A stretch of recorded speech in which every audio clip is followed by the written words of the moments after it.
And soldiers who only show up in the sunshine when it's a nice day, and summer patriots are only those that show up when it's nice and easy and rosy. What Han Shan's talking about is you have made this resolve to engage in this practice really genuinely, authentically, seriously. It's as probably important to you as almost anything in your life, and in some ways more important. You view it as the single most significant event of a life well lived that's meaningful as you investigate your mind and get to know yourself in a really deep way. And as you go into this practice, as it gets deeper and deeper, things just sort of fade away, pass away, peel off in terms of what seemingly was important doesn't seem so important anymore.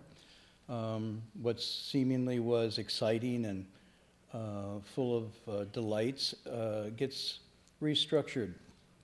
And you pare down your life around this practice, not because you're denying or you're renouncing. On the contrary, what you're finding is something genuine that you're picking up and nurturing. It's almost like a precious seed you've been given, and you really know that when this blossoms, it's the most exquisite flower.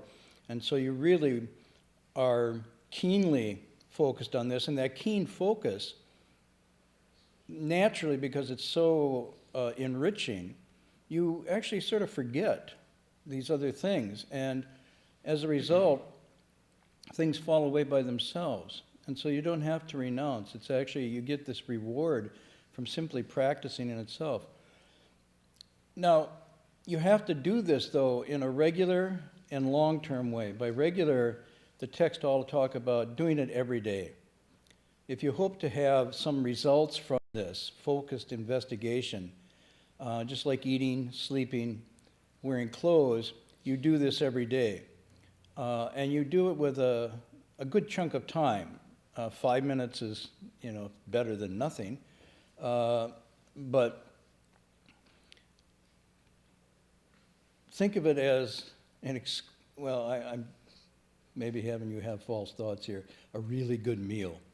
A really good Thanksgiving, vegetarian Thanksgiving meal, and like 20 people come over and everybody brings this wonderful dish, okay?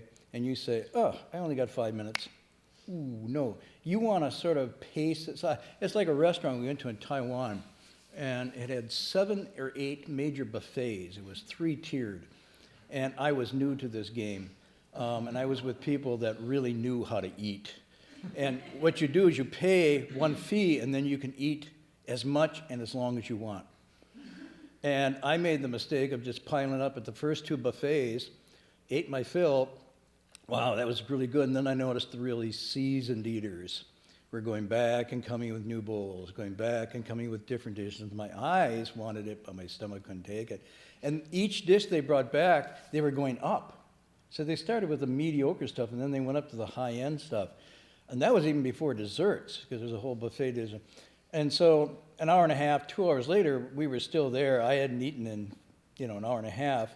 And these people were just kind of eating and smiling at me, the novice. And they said, we actually trained for 6 or 7 days before we come here, getting ready to do this. So if you think of cultivation, sitting meditation, as something that has a savoring, wonderful flavor, if you can sit with it long enough to enjoy its delicacy, because it's a subtle flavor that only comes sort of through a marinating type of process.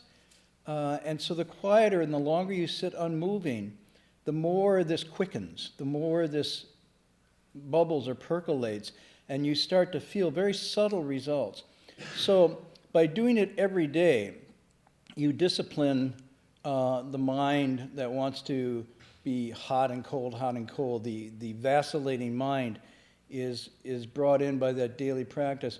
And if you sit for a regular fixed period of time, 45 minutes to an hour, I would say is probably the minimum if you hope to make some advancement in this. And you do it every day regardless. Slowly, you'll start to feel and see changes that at first weren't obvious. Now, if you can sit long, I mean, for months and for years, and if you begin this practice when you're young, it's even better. Because if you start young and you get the basics down, both the physical part of it and the mental training, as you get older, it just gets richer and richer. But if you wait till you're old to start, it's a little harder because the body isn't quite as supple, habits are established in other directions, and there's a lot of resistance. So I'm really happy to see young people here. And from this perspective, everybody looks younger than me. So if you start young, you have a foundation that you can hold and grow into as you get older. So it's never too early to start. And they say, if you stay in one place for a long time, if you live in a house or an apartment for a long time, you develop relationships, affinities with the environment and the people around you. And when you sit for a long time, there's Chan, or there's dhyana. And it means that it's both the regular and the long term that cultivates the richness of this meditation practice. So it's really an art, and it's something you take up and do for a long time and regularly. So Han Shan here is talking to people that are entering with that commitment. That's what they understand. Some of them have been doing this for a long time. This person's probably started out but wants some direction. And so Han Shan's giving him the full treatment here. He's giving him both the theory and the encouragement to practice. So once you have good sound theory, which is what we do here with the text, make sure that you actually have the method down, and then you actually diligently practice every day for a long period of time, you will have results without even seeking results. It'll come naturally because it delivers. This method does work. But it's important to understand the theory and have it down and do a right practice, and it's important to be persistent and patient with it to get results. Now, what Han Shan's talking about is as you advance in this practice, what the resistance to it differs, it changes over time. And as your gongfu or your skill increases, so does the joy you get. So there's this kind of funny thing going on. Your joy and lightness and meaning in life is getting better and better and more clear, more lucid to you. At the same time, the nature of the resistance to the practice shifts and seemingly gets more subtle and difficult as well. And this is how it should be. I can remember before I started at all, I won't say how young I was, but just feeling alienated, lost, not fitting in, not leading a particularly meaningful life, trying a lot of things and they all just sort of come up empty, feeling like you're haunted by this sense of emptiness, of meaninglessness, of purposelessness, of just one thing to another. And so I had this longing, and I kind of had an impulse that if I could quiet my mind, and even once I remember seeing a statue of a sitting Buddha and thinking, wow, that looks cool. So then I did that. I just went into the mountains and tried it. And it was anything but successful. And the reason is because I was completely untrained with theory and with the teachings that would allow me to sit with my mind and do anything other than just go on a wild roller coaster ride. So it was very frustrating. It was joyous in the sense that I knew I wanted to do this, and so going into the mountains was a lot better than anything I'd done before, but it didn't produce any kind of fruit in that sense of self-awareness. Because I didn't have method, I didn't have theory, I didn't have proper training. So then, going into the monastery, getting that proper theory and training, then produced another satisfaction, a greater joy of, wow, I got this thing and it's working now. At the same time, the resistance was different. Now the resistance was more internal. As before, it was external with the nature of my life. Now it was more internal. And this just keeps going on and on. And so what Han Shan's talking about is, at each point, you come back to very sound theory, and you come back to persistent practice to break through this. There's no other secret. And it's very interesting. So now let's go to the text, and we're going to look on. And if we have time, I'm going to show a little movie tonight. Hopefully illustrating this, but we'll see. So let me just go back. Above all, let's start there, and we'll move, because I'm just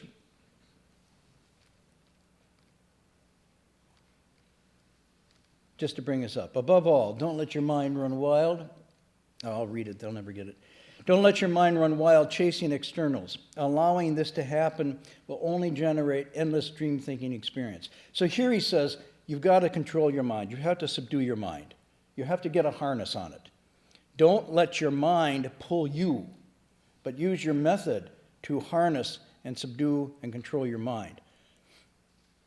The things that arise while you're doing this meditation are just phantoms of your consciousness. As you try to control and regulate it, it seemingly starts to get more and more wild. And don't regard these states as anything as special. You stay to your method. Don't be spooked. Basically, in the pure mind, in this pure mind, once it's regulated and subdued and clear, there's not one thing to get, and there's nothing that you lack. But at the beginning of this, you don't understand this, and so he says, as soon as the mind stirs, it departs. Okay, then we go on. Cultivators of today, well, that could be, he's talking Ming dynasty, but I think in general, well, let's just say it's the Ming, he's not talking about Berkeley in 2014. Cultivators of today often do not recognize that their deluded thoughts are just false and empty and mistake them as real. So this is the next stage. You get into the interior process of investigating, watching the mind. And as things arise in the mind, the theory tells you, don't attach to them and don't try to suppress them. Merely observe, watch their rise and fall. Conditioned things rise, conditioned things pass away. And if you can just observe that process, you'll be okay. And gradually, you'll start to see how they don't have anything of their own. These are just endless kinds of phantoms, so to speak, or habit processes generated. And if you don't attach to them, either by fondness or fear, or try to repress them and get rid of them, they will pass on themselves, and a calm will come to you as you observe one after the other, just coming and going, coming and going. But people waste their efforts, and then he said, like shadow boxing an imaginary enemy or a child throwing up shadows on the wall. In other words, they really take them as real and they try to wrestle with them or subdue them or attach to them, grab them, and make them into something that's special. He says, and if they persist in this, they'll just whip themselves into a state of terror. Okay. Now he's going. And then there's another type of cultivator who, advancing in the practice and is observing the mind and watching the mind, starts to notice things in a more subtle and maybe intense way. Habits, thoughts, feelings, emotions, memories, they arise. And he says, there are those who are spooked, and we use this, startled into nervous activity, parentheses, by their wrong thoughts, by this deluded process. And so they get nervous. There's a kind of, spook is a good word, and I've explained it before. Everybody knows what spook means? No, don't have to explain? Okay. Please explain it. A little bit. Okay. Coming from a farm, spooked was what happened to the cows and the horses. They'd be out in the pasture eating really calmly. Everything was really cool, and cows are really sedate. They just, and they're eating, right?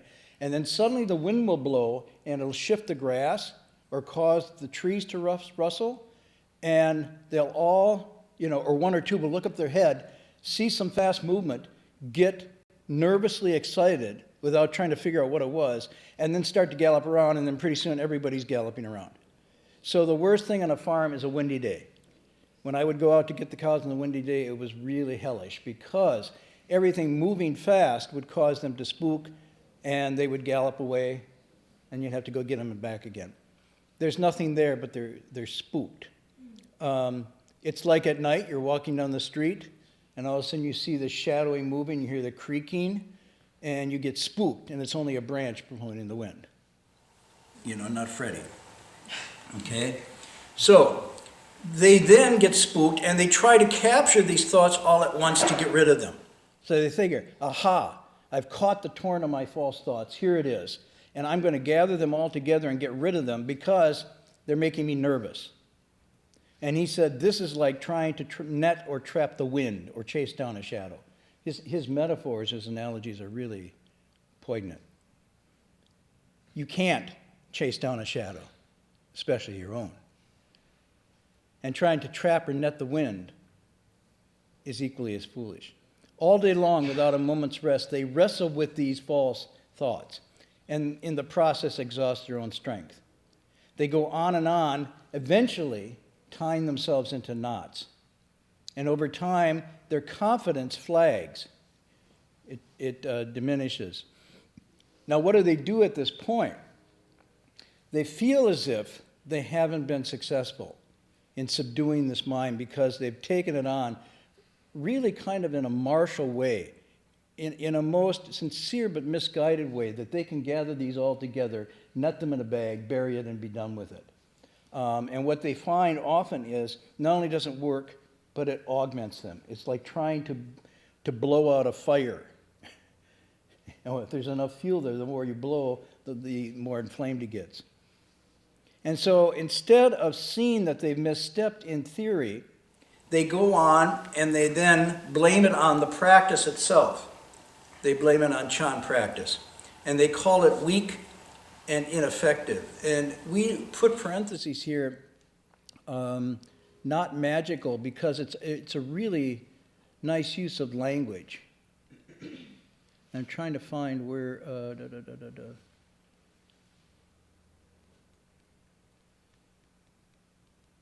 It's the yin, isn't it?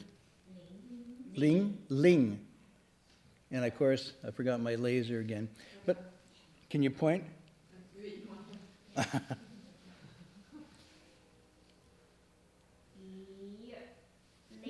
Ling. Okay, and Ling means efficacious. It means kind of got some energy to it, a little mojo. It's not just effective, but it means it's got, and it's not quite magical, but it's got this element of sort of like chemistry. You mix two things together in chemistry and then it starts to bubble or something. That's Ling. And so people who practice forget that the efficaciousness is their own mind, and they think it comes from some external source, either a special mantra or a special method or a special place where they're sitting, or burning a special incense, or having special beads they're using. Lapis lazuli. Lapis lazuli are better than sandalwood, and sandalwood's better than plastic, right? No, but that's, the mind goes there and thinks the efficaciousness is outside, and this is what we call seeking outside, or Wai Dao. So the saying in the Chan school is the most efficacious place in the universe is the square inch. Here, right in the Dantian. Your own place is the most efficacious. But they've been chasing, trying to gather all these thoughts together, gone wild, left that square inch, and now there's nothing efficacious anymore.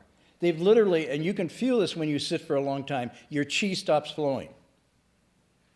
If you're sitting there and you're focused, this is a biochemistry to this. If you're focused on the square inch and doing it right, the chi, the prana is going through your body. You can feel it. Your hands and feet are warm. Your legs and ankles don't hurt.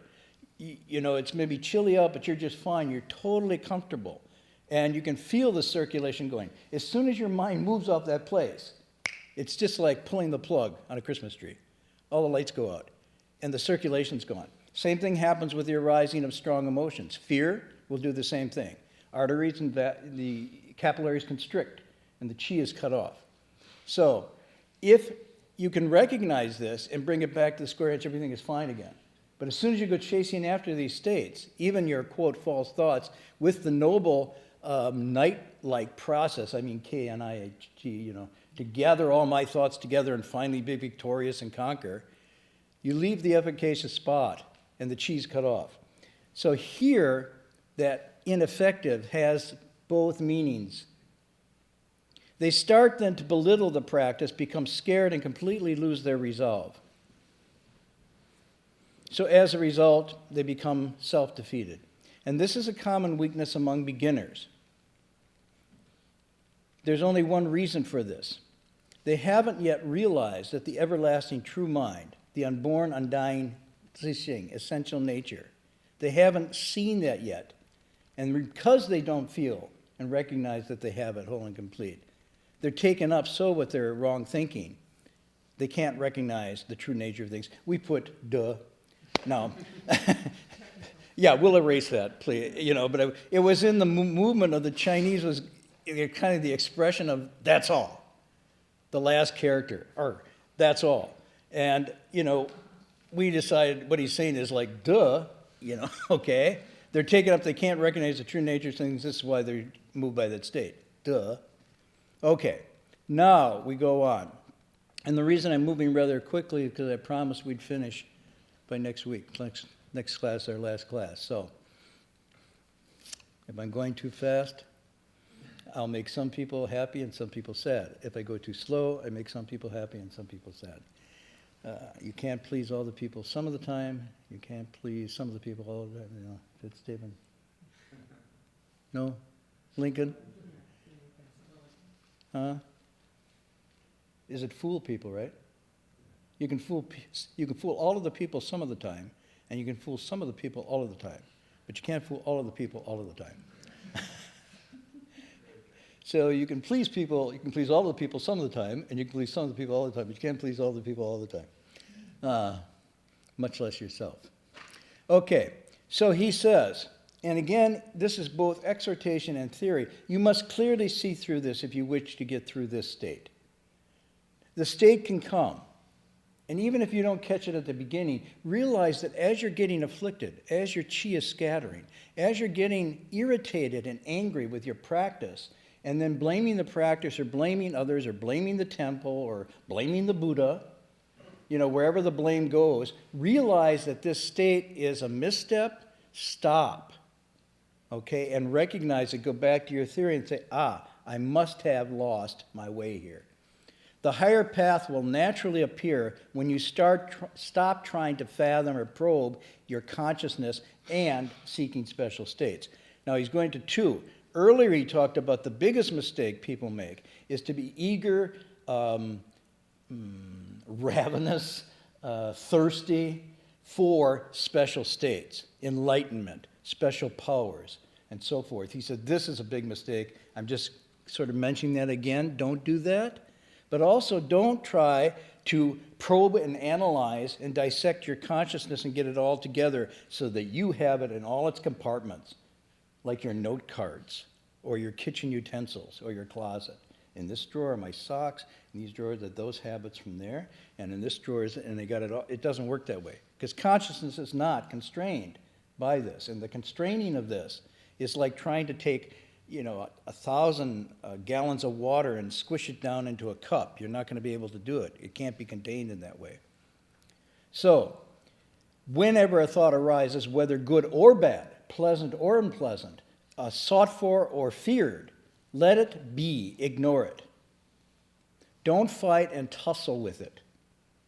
Now here he's saying trust your own mind, trust your true mind. Basically, there's nothing going on. I can't emphasize this enough. When you actually sit, and by the way, what I'm talking about here is, sure, you sit every day and you sit regularly, but if you really want to move that envelope a little forward, you go to a retreat for a 7-day retreat or a 14-day retreat or a 21-day retreat. We've done them up to 90 days. 96? I must have lost track of time. And you do it for that amount of time in a row. By doing it that way, you quickly realize these states. You come into this realm very quickly because that's all you're doing. You're not allowing yourself to be hot and cold, hot and cold. You're staying on it, staying on it, staying on it. So very quickly, these kinds of things can happen. So he's saying, basically, there's nothing going on. Now, when you start, you may be clear that there's nothing going on. But as you sit, day after day, hour after hour, then the expression is molehills become mountains. In other words, because consciousness has corralled itself down and into a further and further pointedness, and it's not allowed to ramble and all over the place, then you still have the intensity of the mind that wants to attach to things, but it doesn't have much to play with. Okay, you've turned off your cell phone and whatever else you have, and if you're a cyborg, you pulled out whatever chip has been implanted. Let's go to the next level, because people will come, and within 20 years, they'll be sitting here with chips implanted, and they won't even have to go down like this, because I can tell when you do this, I know what you're doing. But with a chip in, you just have a thought, and immediately goes Google and accesses something. Now, some of you might even have the glasses on now, and you're smiling and watching a movie, you're watching a movie. Okay, so whatever it is, when you reduce that, the intensity of the consciousness, and I will say all that it's collected, lifetime after lifetime, it's all there. This starts to come up with intensity. And things you didn't notice before now become more noticeable. And because there's no field of play that's enlarged for you to go out to, this becomes very intense. And that's the danger. It's sort of like, then you have these molehills and you're turning into mountains. Because the mind that wants to grasp is still not subdued. And so now it's grasping at shadows of consciousness from the seventh and eighth consciousness. So he said, there's nothing going on, but. And my teacher used to say, first day, everybody okay? Oh, it's great. We're sitting here. Good. Everybody, oh, it's fine. What do you want to talk? Don't talk. We're really sitting. You know, second or third day, it's like, wow, it's starting to hurt a little, and lunch wasn't so good yesterday, and, you know, and I wonder if I got an email. You know, how my stock doing? You know, did they invade Crimea yet? They're going on and on. That's right. God, I bought that lottery ticket, and now I forgot. When is it? You know, and so you're trying to go back. By the fifth or sixth day, you're in Bananaville. The mind's just all over the place, running, and there's nothing going on. And so my teacher says, so how's it going? Oh, I got this date, I got this. I said, well, the first day there was no problem. Everything was okay. And now you got this date. But what's changed? You've just been sitting here. Huh? And he said, this is called nothing going on, looking for something to go on. And he said, if you can catch that mind, everything's okay. But if you can't, even if you're alone in a quiet room, it'll be like a three-ring circus. So he says, just root yourself again in your meditation topic. Bring yourself back to this method. The expedient method of bringing the mind back to single-minded focus allows these things to vanish on and of their own. Draw it forth as you would a Vajra sword. Now, anybody got a Vajra sword? No. What's a Vajra sword? We're selling them here at the monastery, and because if you have one, you can get enlightened in a week. If you know how to, and there's a class of how to swing the Vajra sword being taught on Saturdays. And once you learn how to swing that Vajra sword, and you get the authentic Vajra sword that we have here imported from a land I can't tell you where, and at an undisclosed price, which you can't afford, but if you really want to get enlightened, you can. No. Hung Shu's bringing him back from Australia. Wait, he's going to have Vajra swords. Right?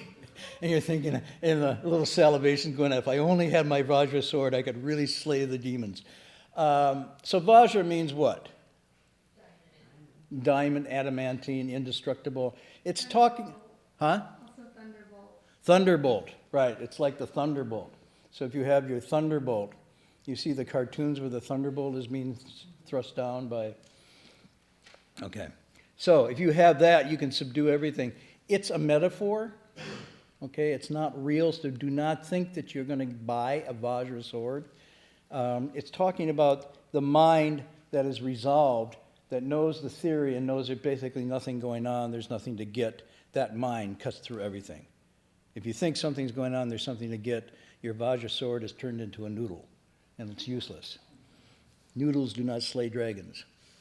So you draw it forth as you would a Vajra sword. This is a martial image. But it's not a violent image. It's an image of vigor. It's an image of focus and concentration, of protection, of guarding your essential nature as you would guard a child that was entrusted to you. And so you draw it forth. And now here's the line. Slay the demon and the Buddha.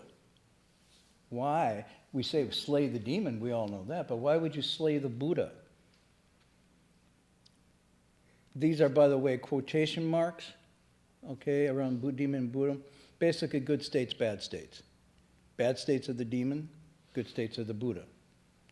Wanting the Buddha, fearing the demon, you slay both those emotions. You drop them down. They're both sides of the same coin called grasping and attaching. And so, no matter what state comes, you watch its rise and fall again and again and again. And it will rise and it will fall. At this stage, you'll need most is great courage and resolve, boundless vigor and immense patience. Nothing special. These are human qualities. Courage, resolve, vigor, and patience.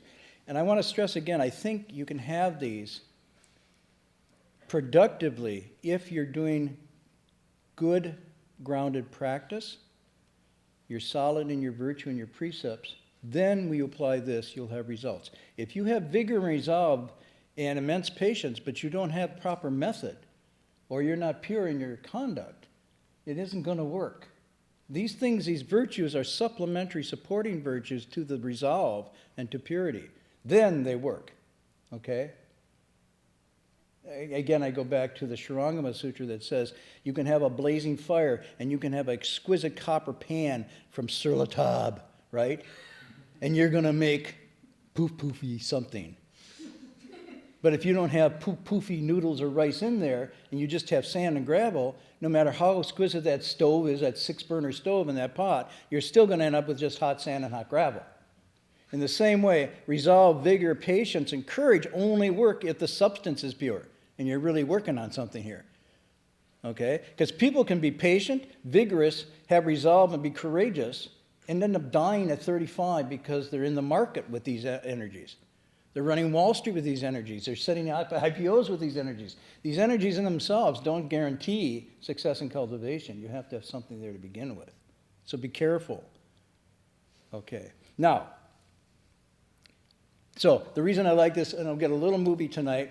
It might go a little longer. It's one of my favorites.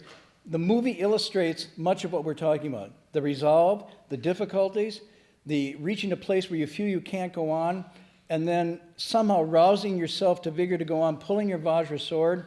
I'm going to give you the quote for the end of the movie here now at the end, because I like it. When the mountains disappear and the waters vanish, and you doubt there's a road ahead, beyond the dark willows and the bright flowers is another village. This is from the Chan school, so let me repeat it. When you get into this practice and you're really going on and the resistance comes, so it says, when the mountains disappear and the waters vanish, it's like you have no direction, you don't know where you're going, because you use mountains and waters to navigate by if you're backpacking. And you doubt there's a road ahead. Beyond the dark willows, the darkness of the landscape, and the bright flowers is yet another village. In other words, home. You will if you persist. So go ahead, get this started. I don't know how, about 10 minutes, so we might go a few minutes over. It's one of my favorites. It's from a Japanese filmmaker who died just a couple years ago named Kurosawa. And Kurosawa, it's interesting, Kurosawa was pushed by his parents to be an attorney. And if he had been filial and followed his parents' directions, we would not be watching this tonight, among his other films. This film is particularly his inner consciousness. These are vignettes that he calls them dreams. And they're coming from his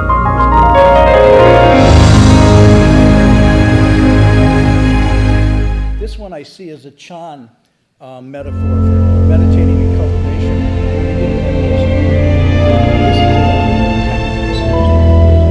And I really like this because it matches with the sense of life. So, maybe you can turn down the lights a little bit. Yes?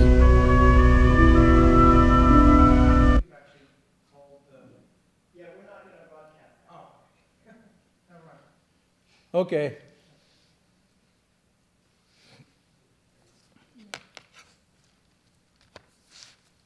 And also in here, there's a demon that tempts him. And you can ask, is the demon external or is it his own resistance? There we go.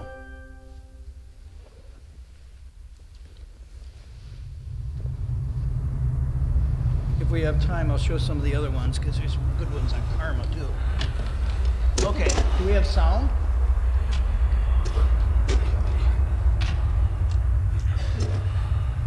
This is the 6th day of your Chan retreat.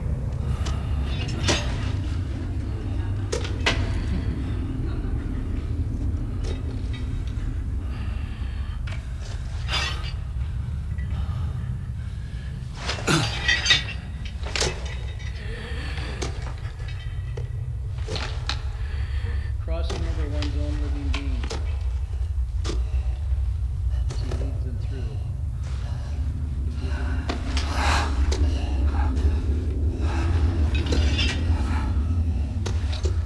When you cross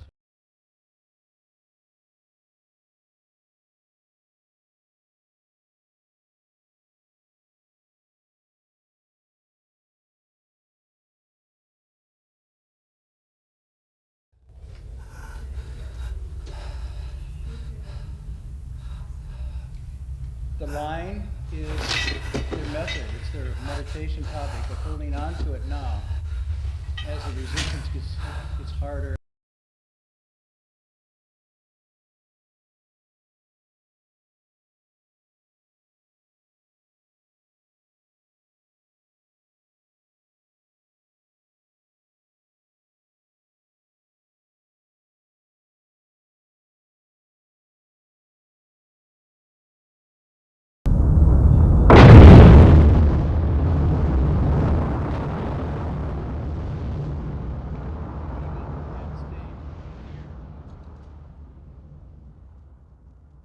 Also remember the passage, you look back, there's no place to go to. You look forward, you can't see a way.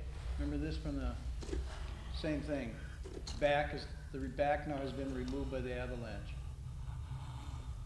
They can't see anything forward.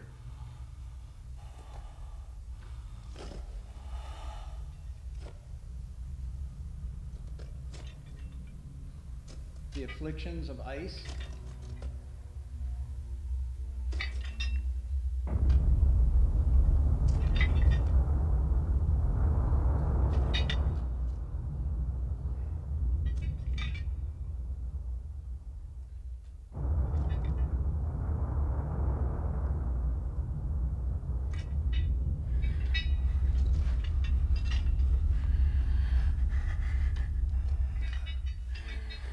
Each step is the next step.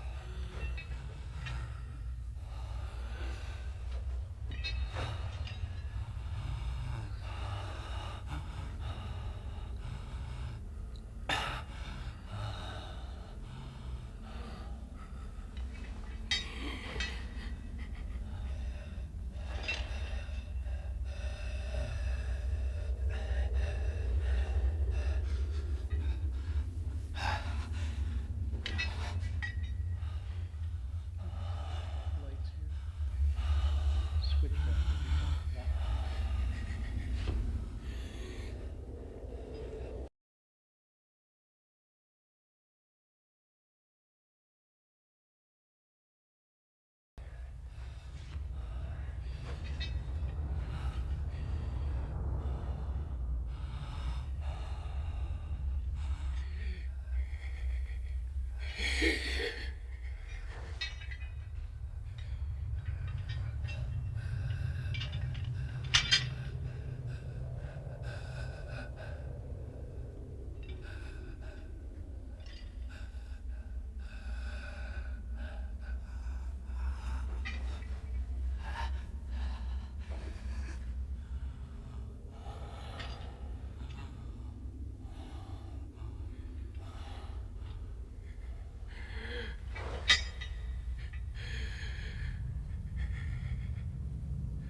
発してからまだいくらも経っちゃいない。出発したのは遅かったんだ。見過ごしたんだ。そんなはずはない。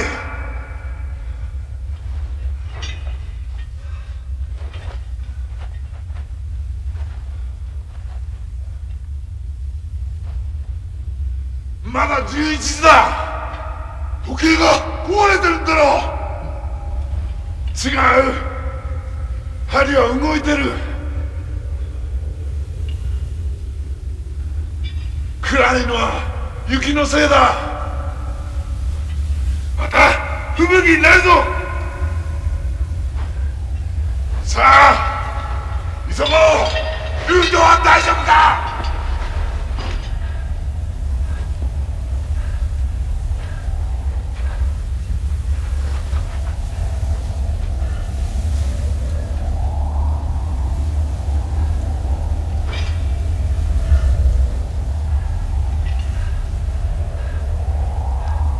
大丈夫だ。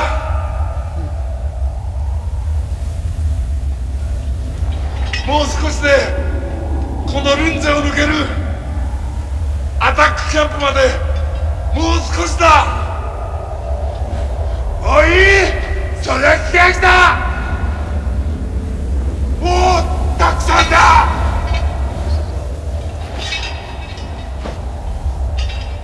おい、ただよ。さあ立って歩くんだ。それでも山男がこんな吹雪に負けて恥ずかしくないのか。吹雪になってもう3日だ。この吹雪はもうやまない。バカを言うな。やむか。この吹雪は俺たちが死ぬのを待ってるんだ。よし、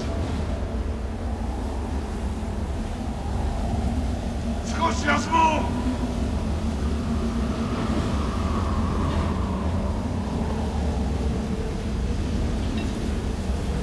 誰か来る。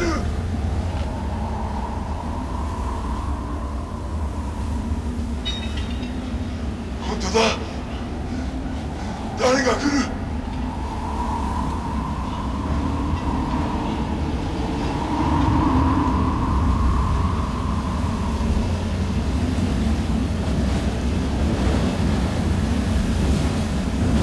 誰も来ない。幻覚だ。おい、眠るな。眠ったら死ぬぞ。おい、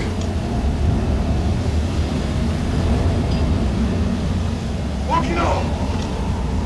起きるんだ。